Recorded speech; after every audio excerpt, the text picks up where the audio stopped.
সংগঠিতভাবে প্রতিটা বুথে কর্মীরা যাতে সংগঠিতভাবে দায়িত্ব নিয়ে যারা কাজ করতে পারে সেটা চেষ্টা করতে হবে।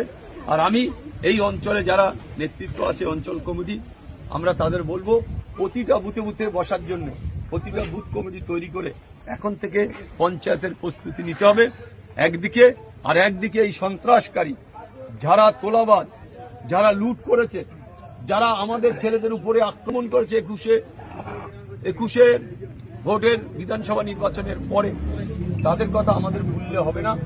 তাদের আমরা জোর জুলুম নয়, তারা বাড়ি আসুক, তারা যে অন্যায় অত্যাচার করেছে ক্ষতিপূরণ তারা দিক, এলাকায় থাকুক, না হলে কোনো নেতা এলাকায় থাকবে কোনো নেতা আমরা জোর করবো না, জুলুম করবো না, দোকান বন্ধ করবো না, বাড়ি বন্ধ করবো না, কোনো না। তারা যে অত্যাচার করেছে, জুলুম করেছে, নিরীহ মানুষের মুখের অন্ন কেড়ে খেয়েছে, তাদের সেই ফেরত দিতে হবে। আমরা প্রতিটা গ্রামের নেতৃত্বদের বলবো আপনারা সতর্ক থাকবেন, কারা আসছে, কারা যাচ্ছে, কারা গ্রামে ঢুকছে, কারা অত্যাচার করেছে, আপনারা গ্রামের লোক সবাই জানেন। সেই তৃণমূলের নেতাদের কোন রকম ছাড় হবে না, ঠিক তো নাকি? কোনোভাবে আমরা এই অঞ্চলে মাটি ছাড়বো না, এটা আপনাদের মাথায় রাখতে হবে। আমি আপনাদের সামনে থেকে, আপনাদের পাশে থেকে আমি লড়াই করার জন্য প্রস্তুত আছি।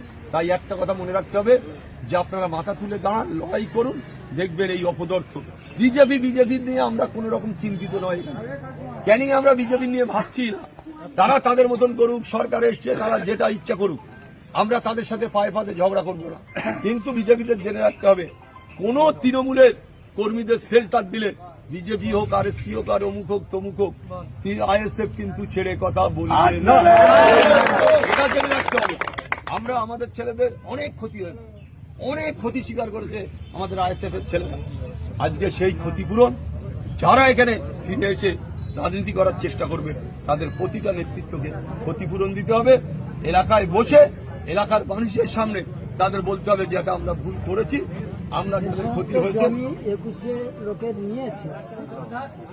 জমির কথা আমি বলছি, হয়তো অনেকের জমি জায়গা নিয়েছে।